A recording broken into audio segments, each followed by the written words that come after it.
여러분 안녕하세요. 김동엽입니다. 우리 오늘은 무역 결제 파트에 좀 들어갈 거예요. 그래서 이 무역 결제 파트 같은 경우에는 그 타이틀에서도 알 수 있듯이 무역 결제하는 과정에 대해서 설명을 해놓은 부분입니다. 근데 이 무역 결제는 사실은 방법이 굉장히 다양해요.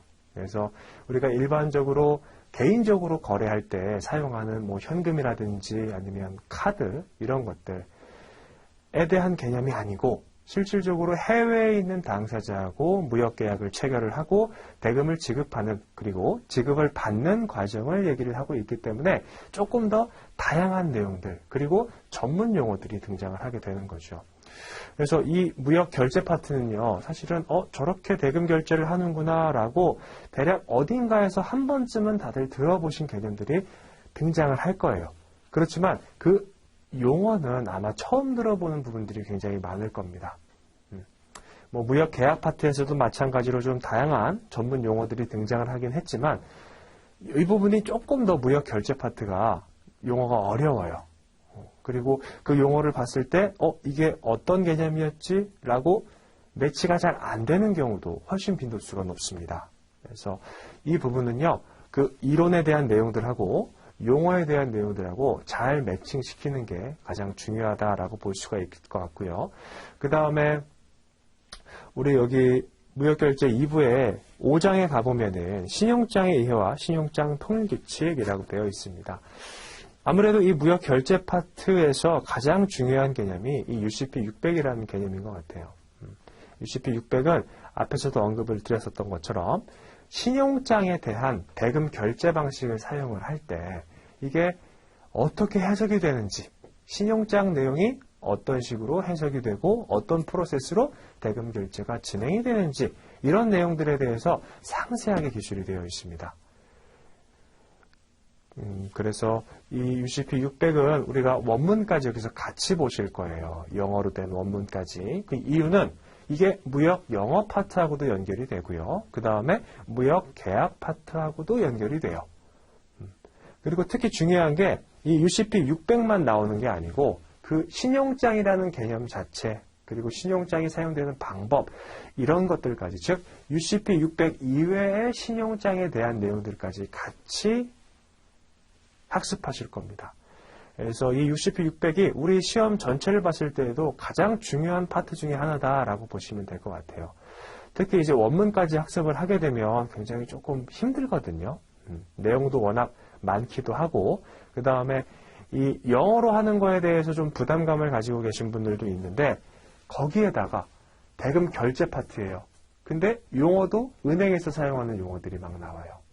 그리고 UCP 600에서 해당 당사자들의 명칭이 우리가 일반적인 무역거래 프로세스에서 사용하는 매도인, 매수인과 다르게 전문 용어들이 등장을 합니다. 즉 UCP 600 신용장에 사용되는 당사자들을 부르는 명칭이 따로 있다라는 거죠.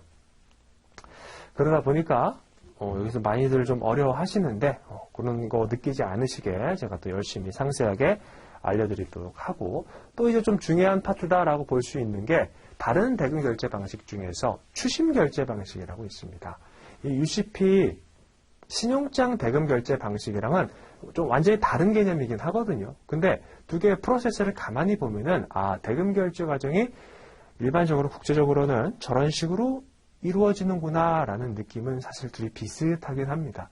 물론 사용하는 용어라든지 실질적으로 대금이 결제되는 방식이라든지 이런 것들은 많이 차이가 있기는 해요. 그래서 그런 것들을 제가 구분해서 좀 말씀을 드리도록 하겠고 자, 그렇게 보시면요. 우리가 1장 내용을 한번 보시도록 하겠습니다. 무역결제의 기본이라고 나와 있죠. 우리가 살면서 대금 결제에는요, 한 번씩은 다 해보셨을 거예요. 그게 실제로 무역 결제가 아니더라도, 그리고 회사에서 어떤 뭐 중요한 물품들을 구매하고 엄청 많은 돈을 지불하는 그런 상황이 아니더라도, 개인적으로 어디 뭐 마트라든지 이런 데 가서 물품을 구매를 하고 대금을 지급하고 하는 과정들, 아시죠? 사실은 그게 전부 다 무역 거래에서도요, 대금 결제 과정이 그런 식으로 발생을 해요. 그래서, 일단은 기본적인 프로세스는 다들 알고 계시다라는 가정하에 한번 들어가 보도록 하겠습니다. 자, 무역거래에서 대금의 지급과 수취 방식은 국내 거래와 마찬가지로 다양한 방법이 있으며 매도인은 계약에 규정한 바에 따라 물품을 인도하거나 서류 제공을 하고 대금을 수취하게 된다. 무역거래 방식은 크게 선지급 방식과 동시지급 방식, 후지급 방식으로 나눌 수 있다. 무역거래 방식이라고 타이틀을 잡아놓기는 했지만 이거는 실생활에서 이렇게 들어갑니다. 그래서 내가 물품을 구매하기 전에 먼저 대금을 지급하는 경우, 이게 선지급 방식이고요. 그 다음에 물품을 구매하면서 대금을 지급하는 게 동시지급 방식, 그리고 물품을 먼저 받고 나중에 대금을 지급하는 방식이 후지급 방식, 이렇게 보시면 되겠죠.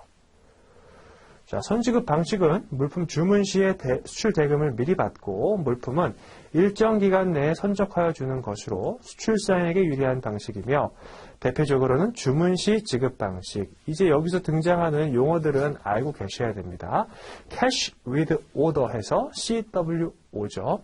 요거에 대한 상세한 내용들은 뒤쪽에서 보실 거고, 동시지급 방식은 매도인이 현물 또는 현물과 동일시되는 서류를 매수인에게 인도할 때 대금 지급이 일어나는 방식이다. 동시지급 방식으로는 현물 인도 방식 COD, 서류 상환 지급 방식 CAD, 그리고 이 추심 방식에서의 서류 지급 인도 조건인 DP 방식이 있습니다. 특히 무역거래에서는 신용장 방식이 가장 중요하고요. 국제규칙인 UCP 600 규정이 무엇보다 중요해요. 그래서 UCP 600은 이 장을 분리해가지고 따로 하나의 파트로 좀 만들어 놨습니다.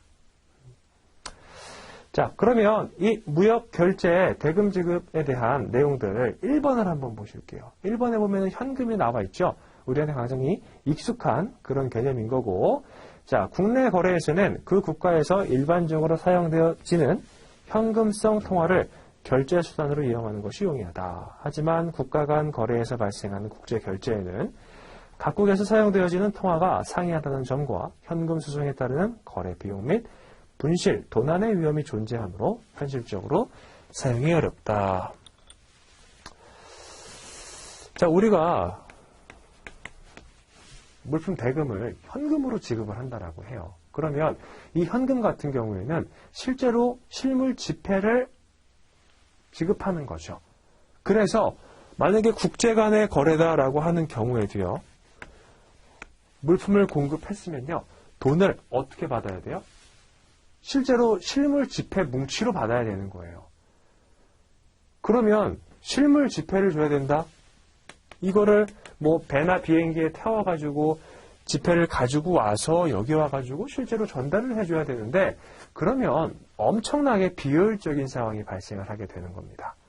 그러다 보니까 국제거래에서는 현금으로 대금 지급을 주고받는 경우가 거의 없어요. 근데 조금 의아하실 수도 있어요. 근데 우리가 은행 통해서 송금하면 되는 거 아닌가? 라고 생각하시는 분도 계시는데, 그거하고 요 현금이라는 개념하고는 다른 거예요. 2번에 한번 볼게요. 환, exchange라고 나와 있습니다. 이게 은행을 통해서 송금하는 방식을 얘기하는 겁니다. 환이란 채권, 채무자가 직접 현금을 수수하지 않고 제3자인 은행을 이용하여 어음이나 증서를 통해 지급을 위탁하는 방식이다. 자, 그럼 여기서 환이라는 개념이 좀 등장을 했어요. 이게 어떤 거냐? 돈을요,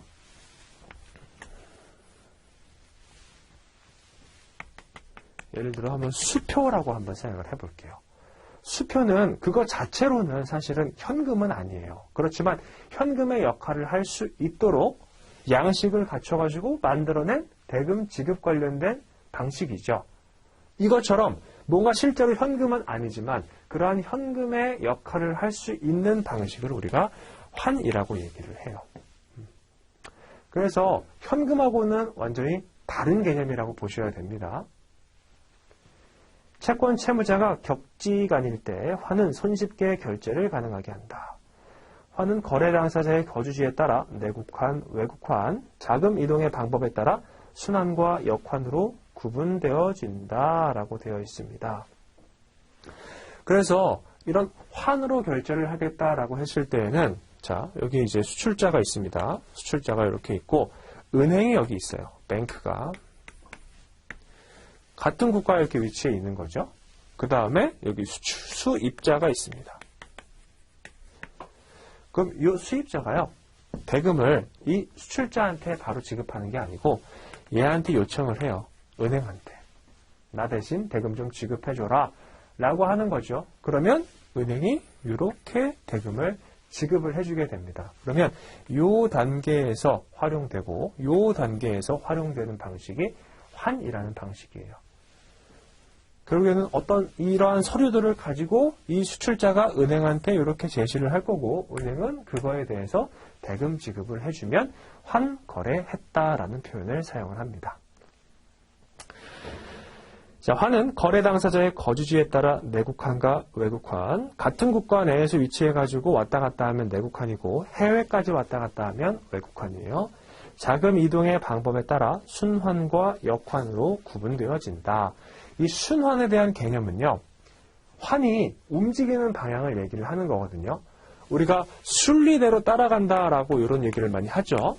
그러면 대금을 수출자하고 수입자가 주고받아야 돼요. 그러면 당연히 누가 먼저 대금 지급을 해주겠다라고 연락을 해야 돼요. 수입자가 연락을 해야 되는 거죠. 그래서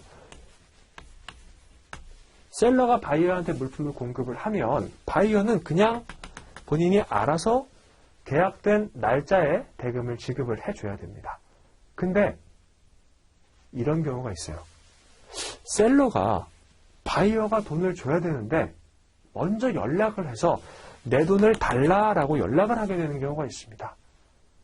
그래서 이런 경우를 첫 번째, 바이어가 먼저 연락을 해서 대금을 지급하는 방식을 순리대로 간다라고 해서 순환이라고 얘기를 하고요. 반대로 됐다라는 의미에서 셀러가 바이어에게 연락해서 대금 지급하는 방식을 역환이라고 얘기를 해요. 그 지급 방식에 따라서, 방향에 따라서 이렇게 부르는 방식이 다르니까 참고해 두시고. 자, 다음에 3번의 송금환입니다. 뭐 아까 전에 은행이 등장했다라는 개념들이 한것만 쫙 나오기는 했는데 이거는 이 3번은요. 실제로 우리가 폰뱅킹으로 대금을 지급하는 상황을 생각하시면 됩니다. 채무자가 은행에 대금을 지급하고 채권자나 수취인에게 송금하여 줄 것을 청구하는 것을 말한다. 그래서 수입자가 요청을 하는 거예요. 은행한테. 자, 이쪽에다가 수출자한테 돈 좀 보내줘라. 송금해줘라. 라고 요청을 하게 되는 거죠. 송금하는 지급 지시 방법에 따라 송금한 수표, 우편 송금환, 전신 송금환으로 나눌 수 있으며 송금 방식에 이용이 됩니다. 그래서 이런 여러 가지 방식이 존재를 하고 특히 이제 이 송금환 방식 같은 경우에는 환을 보내는 거잖아요. 그러면 그 인터넷 온라인에 우리가 대금을 지급할 때 얼마를 보내야겠다, 뭐 10,000원을 보내야겠다라고 한다면 10,000원을 이렇게 딱 치죠. 그 다음에 보내면 그게 현금이 가는 거는 아니고 이런 환이라는 개념이 가는 거예요. 지금까지는 송금하면 돈을 보내는구나 라고 생각을 하셨다면 우리 이 시험 안에서만큼은 환을 보냈구나 라고 표현하시면 되겠습니다. 자, 그 다음에 2장으로 한번 넘어가 볼게요. 무신용장 방식입니다. 무역 대금 결제에서는 일반적으로 대금 결제 방식을 크게 신용장 방식과 무신용장 방식으로 나누고 신용장을 사용하지 않고 대금 결제를 하는 모든 방식을 무신용장 방식이라고 하고 있습니다. 그래서 우리 뭐 무역 계약하는 배우실 때 이 대금 결제 방식을 신용장 방식과 무신용장 방식으로 한번 나눠서 보신 적은 있으세요. 근데 그러한 상세한 내용들은 따로 학습하지 않으셨죠. 자, 그래서 크게 나누면 이겁니다. 무신용장 방식 하고 신용장 방식.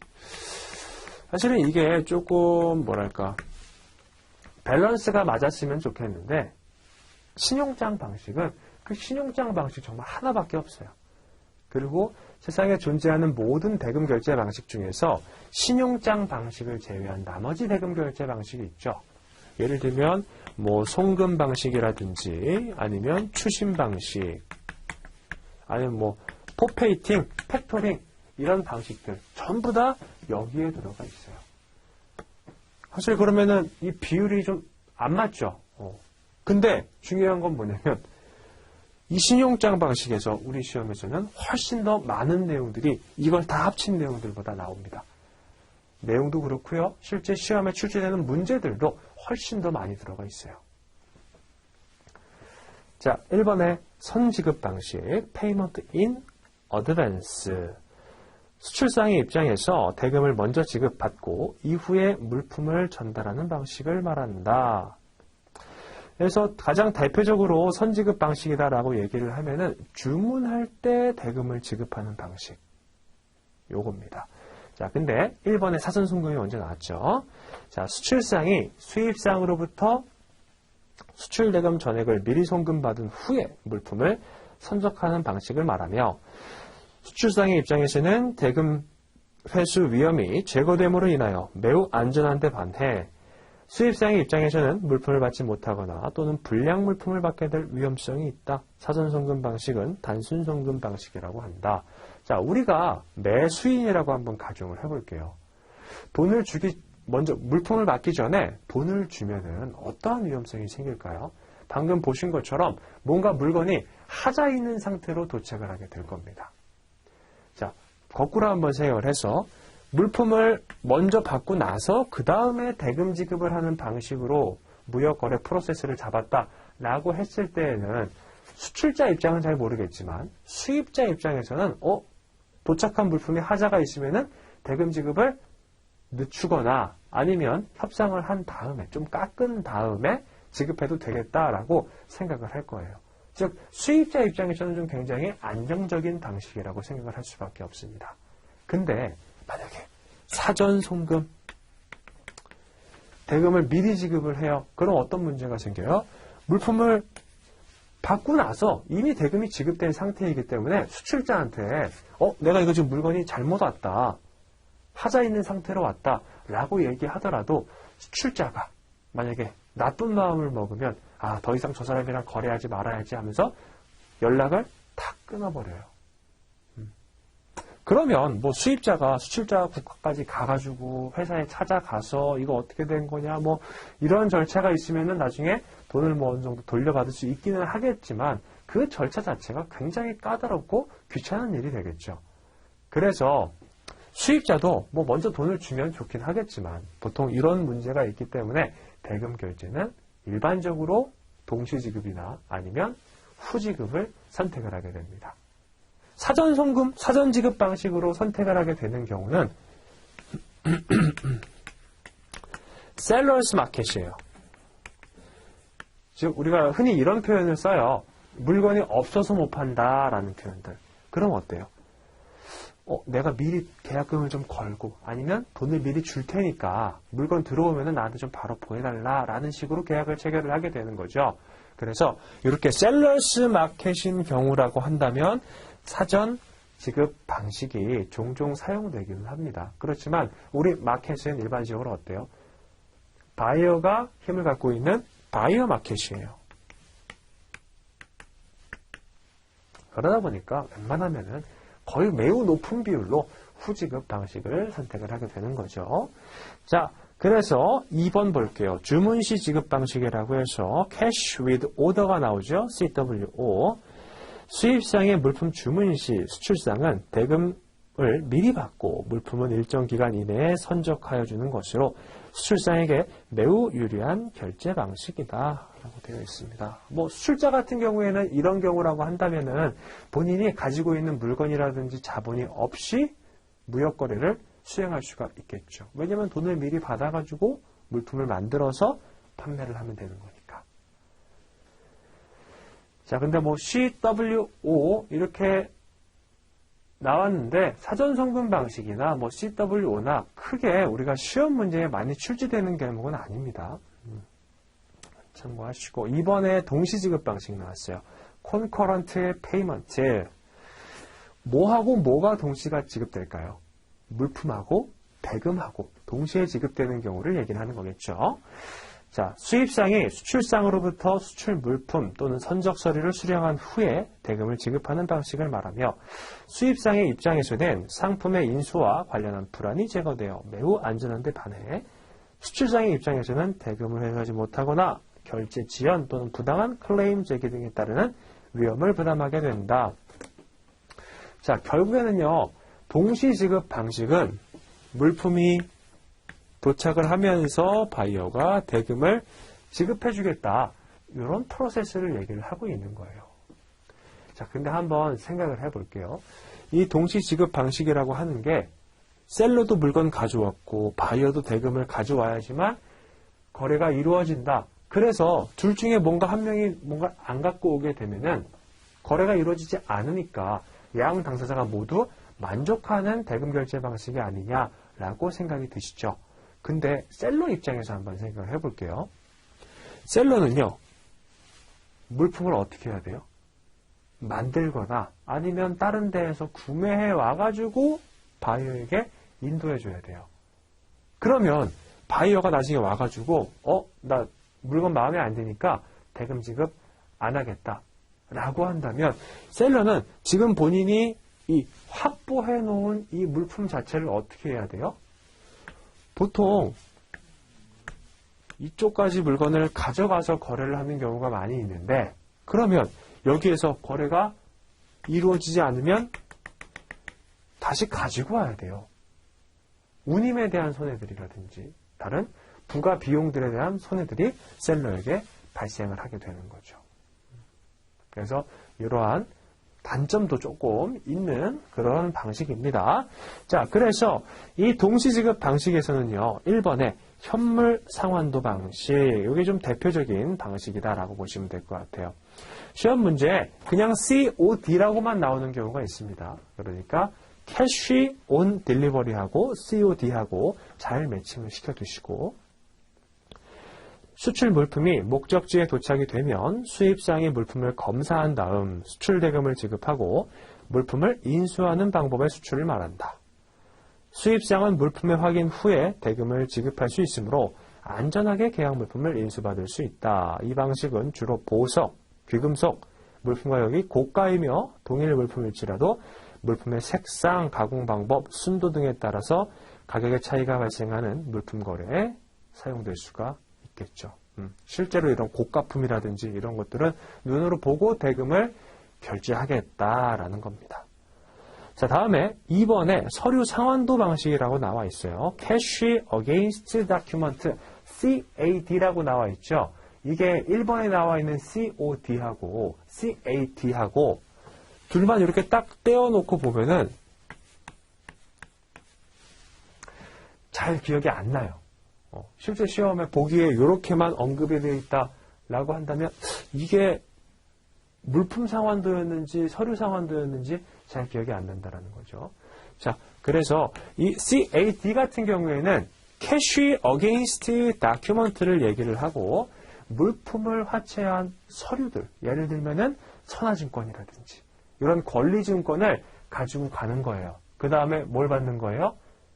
매수인으로부터 대금 지급을 받게 되는 거죠. 이게 실제로 물품이 움직이는 건 아니지만 그 물품에 대한 권리를 나타내고 있는 서류를 물품 대신에 지급해 주는 거기 때문에 효과가 당연히 있습니다. 그래서 요거하고 요거 명칭은 좀 잘 구분을 해 두시고, 자, 수출상이 물품 선적 후에 선적 서류를 수입상이나 수입상의 대리인에게 제시하여 수출 대금을 받고 선적 서류를 인도하는 방식이다. 수입상은 대금 결제 이전에 미리 그들의 대리인으로 하여금 선적 전 검사를 실시하도록 하여 당해 물품의 품질 등을 점검함으로써 상품에 관한 불확실성을 제거하게 된다라고 되어 있습니다. 자, 어쨌든 물품을 화체한 서류를 인도하면서 대금을 지급받기는 하지만 실제 물품하고 이 서류하고 다른 경우가 생기겠죠. 예를 들면은 수출상이 운송인하고 조작을 해서 선화증권을 거짓으로 만드는 거예요. 그래서 물품을 선적한 거는 하나밖에 없는데 서류에다가는 자, 100개 이렇게 써달라고 하는 경우도 있을 수가 있겠죠. 그러다 보니까 어때요? 수입상 입장에서도 물품을 확인해 봐야 된다는 거예요. 그게 직접 하든 아니면 수입상의 대리인이 하든. 자, 3번에 지급 인도 조건입니다. DP 방식을 얘기를 하고 Documents Against Payment 그리고 옆에 뭐라고 써져 있어요? 추심이라고 쓰여져 있죠. 이 추심 결제 방식에서 동시 지급 방식에 해당하는 게 여기 DP 방식입니다. 이 DP 방식은 좀 간단하게 먼저 얘기를 하면 왜냐하면 뒤쪽에 추심이 따로 구성이 되어 있어요. 그래서 DP 방식 여기가 이제 페이먼트죠. 그래서 서류를 주면서 대금 지급을 받겠다라고 하는 겁니다. 이 DP 방식은 은행이 수입자한테 수출자로부터 넘어온 권리증권이라든지 아니면 환어음 이런 것들을 보유하고 있다가 수입자한테 이렇게 전달해 주는 거예요. 그럼 수입자는 이 다큐먼트, 서류를 받으면서 뭐 해야 된다고요?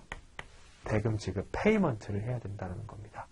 그러면서 선화증권을 받아가지고 물품을 가져올 수 있도록 하는 종류의 방식을 DP 방식이라고 얘기를 해요. 그래서 어음에 대해서 지급이 이루어지면 선적 서류를 인도하는 방식이다. 어음이 지급인에게 제시될 때 지급이 이루어져야 하기 때문에 어음은 일람불로 발행이 된다. 일람불, S사이트, 우리 무역 계약 파트에서 살짝 보셨던 개념인데 S사이트는 보자마자 대금을 지급한다. 즉 즉시 대금을 지급한다라는 개념인 겁니다. DP 조건에서는 수출상이 물품을 선적하고 수입상을 지급인으로 하는 일람출급 환어음을 발행하여 자신의 거래은행을 통해 수입상의 거래은행 앞으로 어음대금을 추심하게 된다. 추심은행은 이를 수입상에게 제시하여 대금을 지급받고 운송서류를 인도하게 된다라는 거죠. 그래서 지금 수출자하고 수입자가 물품을 왔다 갔다 하고 있는데 그 중에 대금 결제 방식에 누가 끼어들어가는 거예요? 은행이 끼어들어가는 거예요. 그러면 이 은행은 어느 정도 중립적인 위치에 있겠죠. 그렇죠? 수출자 편도 아니고 수입자 편도 아니고. 그래서 어느 정도는 수출자, 수입자가 안심을 하고 거래를 진행할 수 있다라고 보시면 될 것 같고 이 추심 방식 같은 경우에는 은행이 뭔가 대금 결제를 보장해 주지는 못해요. 그냥 수출자한테 받은 서류를 수입자한테 넘기면서 대금 지급을 받겠다. 즉 돈을 안 주면은 서류를 안 주겠다. 그런 방식을 스탠스를 취하고 있다 뿐이지 만약에 수입자가 대금 지급하지 않았을 때 수입자를 대신해서 수출자한테 대금 지급하겠다. 이런 거는 아닙니다.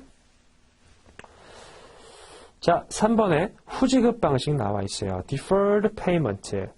일반적으로 외상 방식을 의미하며 매도인의 입장에서 물품 수령 후에 대금을 지급하는 방식을 의미한다. 자, 아무래도 누가 가장 좋아할까요? 우리 매수인이 좋아하겠죠. 대금은 늦게 지급하면 늦게 지급할수록 좀 좋잖아요. 그렇죠?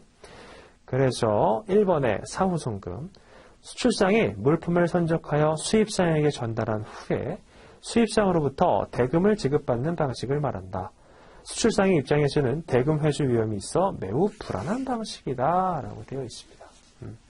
그렇죠? 수출자는요, 내가 물건 줄 테니까 나중에 돈 줘라고 하면은 그동안에 기다려야 되는 시간들, 뭔가 불안한 시간들, 이런 것들을 견뎌야 합니다. 그래서 수출자는 별로 선호하지 않는 방식이다 라는 겁니다. 다음에 2번에 인수 인도 조건 있죠?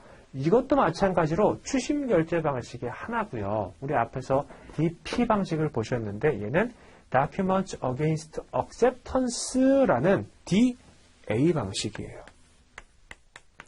자, 이거는 어떤 거냐? 이것도 마찬가지로 간단하게만 설명을 드리면 아까 은행이 수출자로부터 받은 서류를 수입자한테 제시하면서 대금을 지급받는 게 DP 거래였죠. 이거는 은행이 수출자한테 받은 서류를 수입자한테 제시하면서 수입자로 하여금 이 acceptance, 인수라는 행위만 받는 겁니다.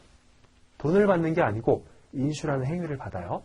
그 다음에 해당 추심 결제 방식의 사용 방법에 따라서 30일, 60일, 90일, 120일 이후에 대금이 지급되는 거예요. 이게 어떤 의미를 갖는 거냐면 수입자는요. 은행한테 서류를 받아가면서 이제부터 뭐 할 수 있어요? 운송인한테 물품을 달라라고 얘기할 수가 있는 거죠. 그 다음에 30일이나 60일이나 90일이나 지난 다음에 나중에 대금 지급을 할 수가 있으니까 얘 입장에서 봤을 때는 돈이 없는 상태에서도 무역 거래를 할 수가 있다라는 거예요. 왜냐하면 이 기간 안에 물건 잘 팔고 해당 기간이 도달했을 때 은행에 대금 지급을 해주면 되는 방식이니까요. 딱 보더라도 수입자가 선호할 수밖에 없는 방식이다라는 겁니다. 자, 이렇게 인수인도 방식 보셨고, 자, 다음에 3번에 청산 계정이 있어요. OA, 오픈 어카운트죠. 자, 이 오픈 어카운트 방식 같은 경우에는 특정 기간을 좀 정해서, 일반적으로는 6개월에서 1년입니다. 이 특정 기간을 정해서 수출자하고 수입자하고 돈을 주고받을 게 있어요. 예를 들면 셀러가 바이어한테 첫 번째 거래에서 물품을 1,000원어치를 공급을 했어요. 그러면 이제 바이어 입장에서 한번 볼게요. 1,000원에 대해서 대금을 지급해 줘야 되는 거죠. 근데 이거를 바로 대금 지급하지 않고 한 6개월 기간을 정해서 한 번에 대금 지급을 하기로 하는 겁니다. 자, 그럼 두 번째 거래에서도 또 한 1,000원 정도 물품을 받았어요. 세 번째 거래에서도 1,000원 정도 물품을 받았는데 확인을 해보니까 물품의 50%가 하자 있는 상태로 온 거예요. 그럼 어떻게 해요? 마이너스 500. 그래서 이걸 6개월치를 쫙 확인을 해서 3,000원, 3,000원, 3,000원 구매를 했는데 그 중에 내가 500원은 대금 감액을 받아야 된다라고 했을 때에는 바이어는 6개월 후에 2,500원만 결제를 해주면 되는 방식. 이게 청산 계정 방식입니다. 그러니까 뭐 줄 거 주고 뺄 거 빼고 이렇게 하자라는 거예요. 그래서 요거를 바이어 입장에서 봤을 때는 또 이것도 굉장히 좀 매력적인 대금 결제 방식이 되겠죠. 내가 물건을 샀는데 물품 대금을 1년 후에 지급하면 된다? 굉장히 좋아요. 근데 셀러 입장에서는 좋을까요? 싫을까요? 당연히 싫겠죠. 그래서 이 셀러가 무역 결제 방식, 즉 대금 결제 방식 중에서 가장 싫어하는 방식이 이 오픈 어카운트 방식입니다. 가끔 문제가 출제가 되거든요. 수출상의 입장에서 봤을 때 가장 꺼려지는 대금 결제 방식이 뭐냐 하면서 뭐 1번에 오픈 어카운트, 2번에 아까 보셨던 DA, 3번에 뭐 DP 뭐 이런 식으로 쭉 나와요. 그러면 가장 싫어하는 거는 얘예요. 오픈 어카운트 방식. 그리고 두 번째로 싫어하는 방식이 DA입니다. 가끔 이제 순서를 묻는 문제도 나오거든요. 근데 이렇게 보시면 돼요. 이렇게 보시고, 자, 그래서 여기 오픈 어카운트 방식은 이런 식으로 이루어지기 때문에 셀러 입장에서는 어떤 중간에 누가 은행이라든지 이런 사람들이 대금 지급을 보장해 주는 것도 아니고, 그래서 오픈 어카운트 방식은 일반적으로 본지사 간에 물품을 거래할 때 사용이 됩니다. 서로 거의 뭐 99% 이상 신뢰할 수 있을 만한 그런 상황에서만 특별하게 사용되는 방식이다라는 겁니다. 근데 이게 그렇게 자주 사용되지 않음에도 불구하고 좀 굉장히 내용 자체가 시험에 출제하기 좋게 생겼어요. 그래서 단독으로도 출제가 많이 되는 그런 방식이죠. 한번 볼게요. 수출입상 간에 일정 기간 동안의 수출입 거래와 관련한 기본 매매 계약을 체결한 후 매 건별로 구매 주문서 등에 의거 수출상이 물품을 선적하고 선적서류 원본을 수입상에게 송부하면 수입상은 기본 매매 계약서상의 결제 조건에 따라 선적일을 기준으로 일정 기간이 경과한 후에 수출상이 지정한 어카운트로 대금을 송금하여 결제하는 방식의 거래를 말한다. 일반적인 사후 송금 방식의 수출의 경우에는 선적 서류 또는 수출 물품이 수입상에게 인도되어야만, 즉 뭐 물품이 가거나 아니면 서류가 가거나 해야지만 수출 채권이 성립하여 대금 결제가 이루어지는 데 반해 오픈 어카운트 방식은 수출상의 물품을 선적한 후 해외 수입상에게 선적 사실을 통지함과 동시에 수출 채권이 확정된다는 점에서 차이가 있다. 그 시기가 중요합니다. 이거는. 그래서 선적 사실을 통지하는 시점, 그때부터 대금 지급받을 권리가 생긴다라는 거예요. 자, 그렇게 해서 마지막의 내용은 한번 읽어보시면 될 것 같고, 자, 거기 아래 체크 포인트 들어가 있죠. 오픈 어카운트 결제 방식의 장점이라고 나와 있어요. 1번에 거래가 단순하고 서류 작성이나 심사가 불필요하고 은행 수수료 등의 비용을 절감할 수 있다. 만약에 중간에 은행이 껴서 뭔가 서류 핸들링이라든지 이런 것들을 해주면은 은행한테 수수료가 지급이 돼요. 근데 그 수수료가 절감될 수 있다는 거고. 2번에 수입상은 대금 결제 이전에 미리 상품의 품질을 점검 가능하다. 왜냐? 뭐 물건이 온 지 한 6개월 지났으면은 전수조사를 하고도 남을 시간이죠. 대금 결제 유예를 통한 현금 유동성 확보 측면에서 유리하다. 3번에 일반적인 사후송금 방식 수출의 경우 선적 서류 또는 수출 품목이 수입상에게 인도되어야만 성립되지만 이거는 어떤 시점이에요? 선적 사실을 통지한 시점입니다. 수출상은 선적 완료 후 그래서 당해 외상 수출 채권을 거래은행에 매각함으로써 조기에 수출 대금을 현금화할 수 있으며 이를 흔히 OA 내고라고 한다. 무슨 얘기냐면 선적 사실을 통지하고 나서부터는 수출 채권이 생긴다라고 말씀을 드렸잖아요. 그러니까 수출 채권이 있으면 이 권리를 은행한테 팔 수가 있다라는 거죠. 그래서 은행이 여기 있어요. 그러면 셀러가 바이어한테 물품 내가 선적을 했다라는 사실을 통지를 하고 나서 이걸 증빙을 가지고 은행한테 이렇게 제시를 하는 겁니다. 내가 바이어한테 1,000원 받을 게 있어. 뭐 6개월 후에. 그러면 이거 지금 요 권리 사가고 나한테 900원만 달라라고 얘기하는 거예요. 이를 OA 내고라고 얘기를 하는 겁니다. 셀러 입장에서 봤을 때는 크게 나쁜 조건은 아니죠. 왜냐하면 6개월 있다가 돈을 1,000원을 받는 거나 지금 900원을 받아가지고 다른 거래를 진행하는 거나 뭐가 더 좋을까요? 사실은 이게 더 좋겠죠. 그리고 은행 입장에서 봤을 때에도 6개월만 기다리면 얼마 버는 거예요? 100원 버는 거니까 이걸 선호하겠죠. 그래서 뭐 이런 내용들이 들어가 있고 자, 그 다음에 이제 4번에 추심 결제 방식이 나와 있어요. 이 추심 결제 방식 같은 경우에는 그 거래 프로세스를 한번 보셔야 되거든요. 그거를 제가 잠깐 설명을 드려볼게요.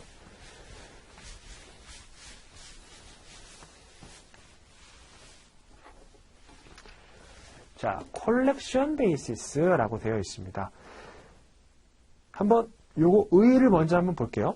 추심은 무신용장 방식의 대표적 결제 방법으로서 수출상이 수입상에게 물품을 송부한 후에 수입상을 지급인으로 하는 환호음과 계약서에 명시된 선적 서류를 거래은행을 통하여 일정한 조건으로 인도하기 위하여 서류를 취급하는 것을 의미한다. 자, 환호음은 우리가 뒤에 가면은 파트가 따로 하나 뽑아져 있거든요. 그쪽에서 좀 자세히 설명을 드릴 건데 이 환호음은 뭐냐? 대금 지급을 지시하는 서류다라고 생각하시면 될 것 같습니다. 수출상의 입장에서는 신용장 거래와는 달리 은행의 지급 허락이 없으므로 여기에도 좀 체크해 두시고 결제상의 위험이 존재하며 수입상의 입장에서는 신용장 발행에 따른 담보 및 수수료의 부담이 없어진다. 송금 방식이 순환에 의한 방식인 반면 추심 방식은 역환에 의한 방식이래요. 제가 아까 전에 순환과 역환에 대해 설명을 드리면서 역환의 경우에는 누가 먼저 대금 결제를 받으려고 시작한다고 말씀드렸어요? 수출자. 그렇죠? 추심 방식은 수출자가 뭔가 이제 절차를 이행을 하고 대금 지급을 받기 위해서 프로세스를 시작한 사람이다 라고 보시면 되겠고 추심에 의한 거래는 별도로 명백한 합의가 없거나 법률 또는 규정에 위배되지 않는 한 추심에 관한 통일규칙 URC 5들의 적용을 받는다. 그래서 Uniform Rules for Collection. 콜렉션이라고 나와 있죠. 이게 추심이라는 의미예요. 추심, 콜렉션. 최근 국제거래가 수요자 중심으로 되고 본지사 간의 거래가 증가하면서 추심 결제 방식이 널리 이용되고 있다라고 되어 있습니다. 자, 그래서 그 체크 포인트를 보시기 전에 우리 추심 거래가 어떤 식으로 이루어지는지를 한번 보도록 하겠습니다. 자, 먼저 제가 요번에 처음 설명드리는 거기 때문에 그 전문 용어는 최대한 빼고 이렇게 한번 설명을 드려볼게요. 자, 처음에 수출자가요, 물품을 수입자에게 보내줬어요. 선적을 하게 되는 거죠. 이렇게 선적을 하고 이 물건은 이제 이 수입자 쪽으로 점점 가고 있습니다. 근데 이 매매 계약에 대한 대금 결제 조건이 추심이에요. 그래서 이 수출상은요, 얘한테 뭐 받아요? 운송인한테 BL 받죠. 그 다음에 뭐 인보이스라든지 패킹 리스트 본인이 작성해서 발행을 하고, 또 추가적으로 중요한 서류가 환어음, 이렇게 받아요. 그래서 BL이라든지 뭐 다른 서류들 이렇게 되고, 추가로 환어음까지 같이를 해서 누구에게 보내는 거예요? 수출자 국가의 위치에 있는 은행한테 보내는 겁니다. 뭘 해달라?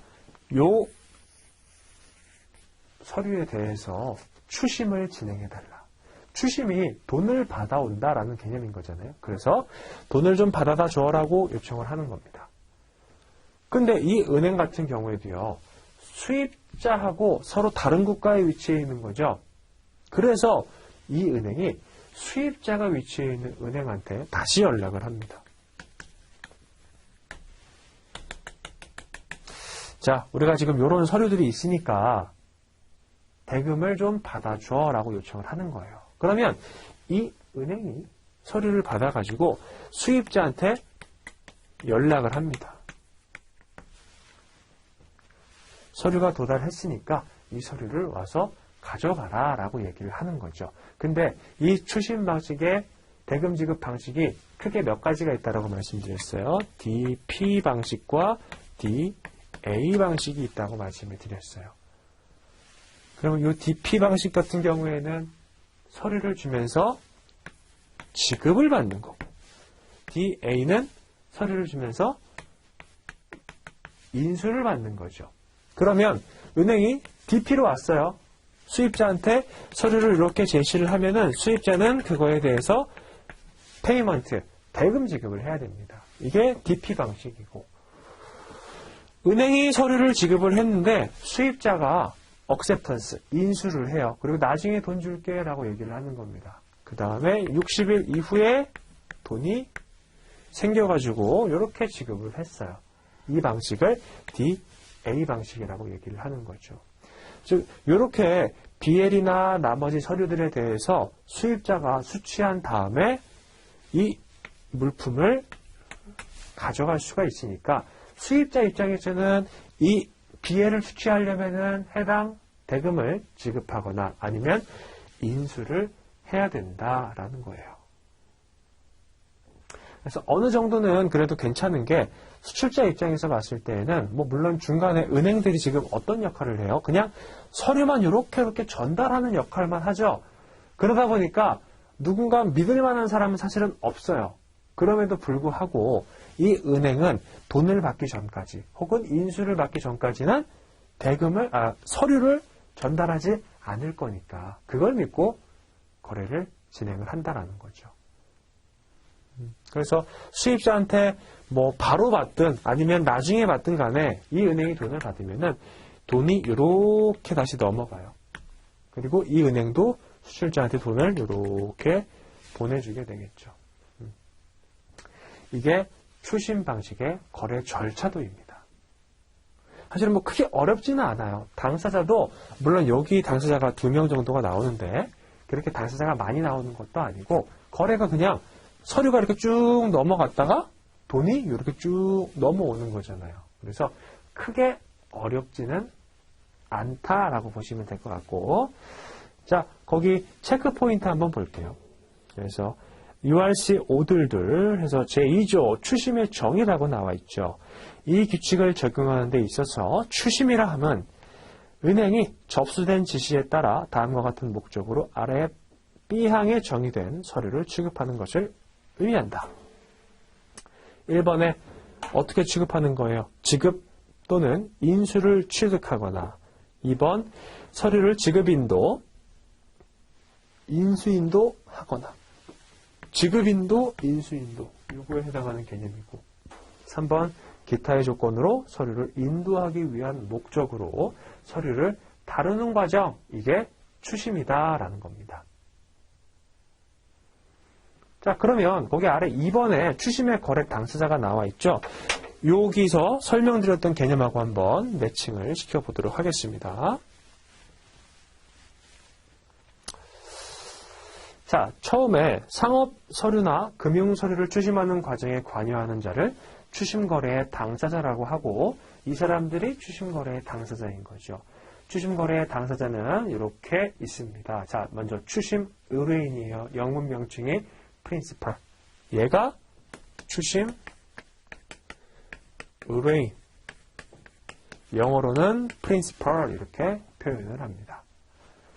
은행에 대금의 추심을 의뢰하는 수출상으로서 셀러, 컨사이너 또는 어음의 발행인을 말한다. 여기 마지막에 나오는 어음의 발행인, 드로원은 아까 전에 수출상이 BA를 받고 나서 환어음을 발행한다라고 말씀드렸죠. 그 환어음을 발행하는 사람을 발행인이라고 하고 영문으로는 드로워라고 얘기를 하는 거예요. 자, 다음에 추심 의뢰 은행이 나와 있습니다. 아까 추심 의뢰인이 어떤 특정 은행한테 추심을 의뢰한다라고 말씀드렸죠. 그래서 얘 이름이 추심 의뢰 은행인데 주의하셔야 될 점이 얘가 추심 과정을 진행하는 은행이다라고 한다면 이름이 추심은행일 텐데 얘도 마찬가지로 추심 의뢰라는 말이 들어가 있어요. 이게 뭔지 한번 같이 볼게요. 추심 의뢰인으로부터 추심을 의뢰받은 수출국의 은행을 말하며 추심 의뢰인의 지시에 따라야 한다. 자, 이 사람의 지시에 따라서 추심을 진행을 하는 사람이기는 해요. 이 remitting bank가. 근데 얘는 실제로 추심을 한다라기보다는 뭐예요? 이쪽 은행한테 다시 연락하는 사람인 거죠. 그러니까 실제 이 은행한테 추심을 의뢰하는 은행이다라고 해서 추심 의뢰 은행이라는 표현을 사용하고 있습니다. 자, 그 다음에 계속 보면 추심은행이 나와 있죠? 이제 누가 추심은행일까요? 얘가 추심은행인 거예요. 영문어는 콜렉팅 뱅크라고 나와 있고 추심에 참가하는 은행 중에서 추심 의뢰 은행을 제외한 모든 은행을 말한다. 추심 지시서에 따라 지급인에게 추심하여 대금을 송부하는 은행이다 라고 되어 있는데 자, 추심에 참가하는 은행 중에서 얘를 빼고 나머지 은행들은 전부 다 그냥 추심은행이라고 부른대요. 다음에 제시은행이 나와 있습니다. 프레젠팅 뱅크. 추심은행이 수입업자의 거래은행이 아닌 경우에 제시은행이 존재하며 제시은행은 지급인에게 추심 서류를 제시하게 된다라고 되어 있습니다. 자, 그러면 여기 내용이 조금 더 디테일해진다라는 거죠. 이 은행은 일반적으로 추심은행이라고 불리는데 얘가 수입자한테 직접 서류를 제시할 수 있는 상황이면 문제가 없는데 거래를 하지 않아요. 그럼 뭐가 등장한다라는 거예요? 해당 서류를 수입자에게 제시하는 제시은행, 프레젠팅 뱅크가 등장한다라는 겁니다. 근데 아까 전에 이 추심은행의 정의에 따르면 추심거래에 등장하는 은행 중에서 추심 의뢰 은행을 빼면은 전부 다 무슨 은행이었어요? 추심은행이었어요. 그러다 보니까 얘하고 얘는 거의 뭐 동일한 은행이다라고 보셔도 상관은 없습니다. 자, 그래서 거기 체크 포인트 한번 보시면 URC 오들들 추심의 관계 당사자라고 되어 있고 이 규칙을 적용하는 데 있어서 관계 당사자라 함은 다음과 같은 자를 의미한다. 그래서 은행에 추심 업무를 위탁하는 당사자인 추심 의뢰인 어떠한 방식으로 위탁을 해요? 추심 지시서라고 해서 콜렉션 인스트럭션이라고 합니다.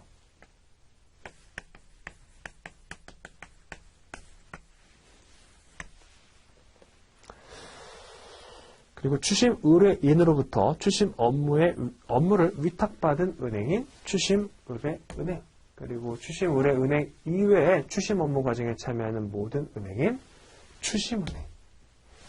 지급인에게 제시를 행하는 추심은행인 제시은행, 프레젠팅 뱅크까지 보셨고, 자, 이제 얘 한번 보셔야겠죠. 앞에서 얘에 대한 명칭이 나왔는데 뭐라고 언급이 됐어요? 지급인이라고 언급이 됐어요. 이게 왜 그러냐? 이 추심 거래 과정을 쫙 지켜보니까 실질적으로 물품 대금을 지급하는 사람이 누구예요? 물품 대금을 지급하는 사람? 수입자죠. 그러면 아까 전에 그 대금을 지급하라라는 지시서라고 하는 환어음이 수출상으로부터 발행이 되고 얘의 명칭이 들어워가 될 수 있다라고 말씀을 드렸잖아요. 그러면 대금 지급을 하는 사람, 지급인은 명칭이 뭐가 될 수가 있어요? 위가 될 수가 있습니다. 그래서 요것도 좀 잘 기억해 주세요. ER이 붙으면은 발행하는 사람, 이가 붙으면 대금을 지급하는 사람. 그래서 추심 과정에서는 이렇게 뭐 수출자, 수입자 이런 명칭을 안 쓰고 추심 의뢰인, 뭐 지급인 이런 식으로 명칭이 바뀌어서 나와요. 그래서 잘 기억을 해두시고 지급인 드로위라 함은 추심 의뢰서에 따라 제시를 받는 자를 의미한다 라고 되어 있죠. 그래서 제시를 받고 나서 DP면은 대금 지급을, DA면 인수 후에 나중에 대금 지급을 하는 당사자다 라고 보시면 되겠습니다. 자, 그렇게 보시고 우리 그 다음 내용부터는 잠깐 쉬었다 볼게요.